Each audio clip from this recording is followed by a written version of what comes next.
Hello kings and queens, and welcome to the last episode for this week.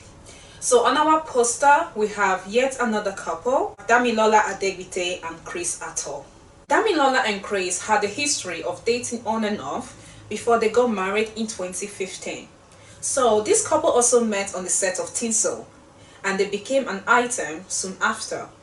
But they had a rocky relationship. And even after they welcomed their son in 2014 and they got married in 2015, their marriage crashed in 2017 and the two were soon divorced. So after the marriage crashed, we didn't hear absolutely anything from Damilola. Instead, we got to hear from Chris. When you love someone, it's important to be able to forgive, to be able to respect, to be able to submit. Wow. And these are things that are important. You expect in the marriage? Well, as a woman, you need to trust the captain of the ship. It's truly important if you want peace in your home. You know, that's something that you want to consider. Damilola is another yet accidental good girl, and in my opinion, she is an empath, like Lillian. Even people who knew her back in the days before she started acting also said the same thing, that she always looked very conscious of the way she appeared, of the way she reacted, of the way she acted, which makes me think that this is not just about Damilola passing off as a good girl simply because she doesn't react to situation and seems to be like very calm and very composed, that she is also the kind of person who is not particularly expressive and has this low emotional range to her. However, today we are not talking about Damilola, we are talking about Chris, because I want to talk about the ways you can identify the guilty party when two people are fighting. First thing, they are usually the first person to speak out. Yes, you will think that the aggrieved party will be the person to speak out first. No, 90% of the times, it is the person who caused the issues that speaks out first.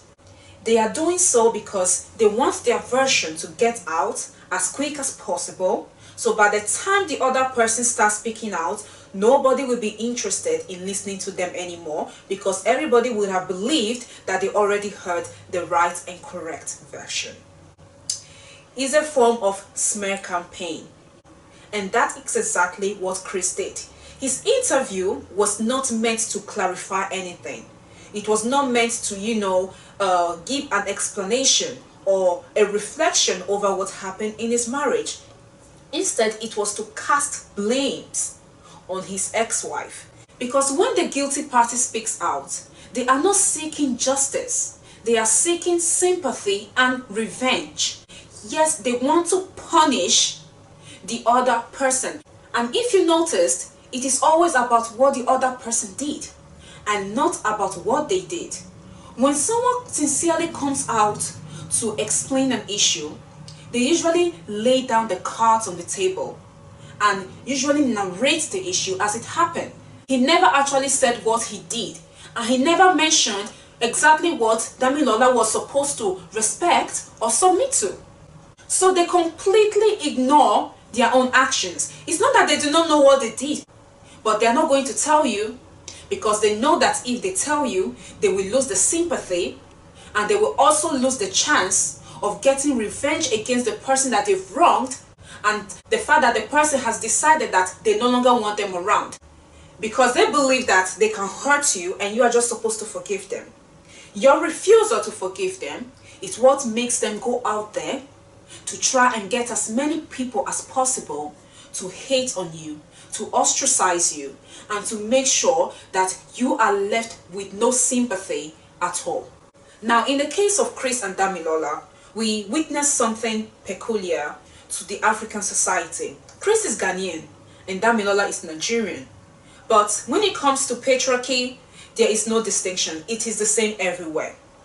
So, in this scenario, we have husband and wife going their separate ways after the husband did something and the wife said that she couldn't put up with it.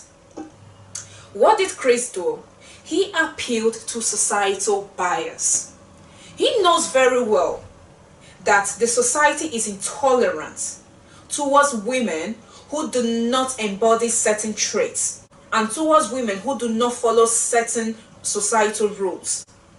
When Chris Attoh came out and said Damilola is not respectful and submissive, he knew exactly what he was doing. He was appealing to the patriarchy to put Damilola on a cross and nail her. Now this is specific to this case, but generally when two people are fighting, when the guilty party want to deprive the other person that they have wronged of the sympathy of the public, they will look for that one bias to hold on to make sure that everybody believes them.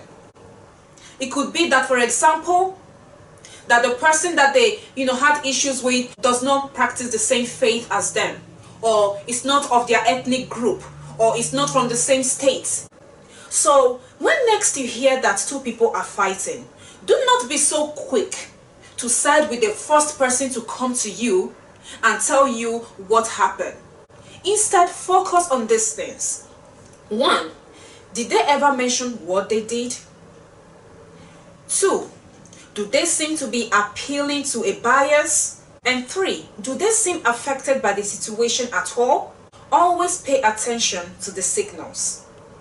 And be careful to give the benefit of the doubt, because you do not want to live with the shame of having sided with one person only to find out that you had been manipulated and that you participated in the smearing and hurting of an innocent person.